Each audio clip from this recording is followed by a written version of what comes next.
पालकमंत्री नितेश राणे यांचा मनसेला जोरदार धक्का. वैभववाडी मनसे अध्यक्ष महेश कदम यांच्यासह असंख्य कार्यकर्ते भाजपात. भाजपा प्रवेशाने वैभववाडीतील मनसे बनली खिळखिळी. नामदार नितेश राणेंनी सर्वांचे पक्षात केले स्वागत. वैभववाडी मनसे अध्यक्ष महेश कदम यांनी भारतीय जनता पार्टी जाहीर प्रवेश केला. त्यांच्यासोबत मनसेच्या असंख्य कार्यकर्त्यांनी भाजपात प्रवेश केला. जिल्ह्याचे पालकमंत्री नामदार नितेश राणे यांच्या उपस्थितीत कणकवली येथील ओम गणेश बंगला या ठिकाणी हा प्रवेश पार पडला. श्री कदम यांच्या प्रवेशाने वैभववाडीतील मनसे पूर्णतः खिळखिळी बनली आहे. मनसेसाठी हा मोठा धक्का मानला जात आहे.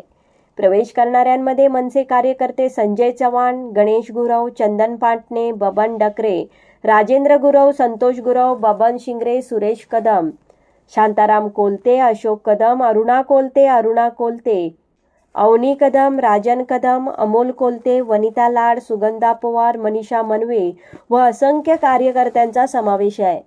महेश उर्फ भैया कदम हे करूळ गावचे सुपुत्र आहेत. त्यांनी उपसरपंच म्हणून काम केले आहे. गावच्या सामाजिक क्षेत्रात त्यांचे योगदान आहे. शिवशंभो संघटनेत कार्याध्यक्ष, वैभववाडी टेम्पो संघटनेत उपाध्यक्ष पदावर त्यांनी काम केले आहे. यावेळी वैभववाडी भाजपा मंडळ अध्यक्ष सुधीर नकाशे, जिल्हा बँक माजी संचालक दिगंबर पाटील, शक्ती केंद्र प्रमुख प्रकाश सावंत, सरपंच नरेंद्र कोलते, बूथ अध्यक्ष दीपक लाड व पदाधिकारी उपस्थित होते. नंबर 1 निर्धार न्यूज, वैभववाडी.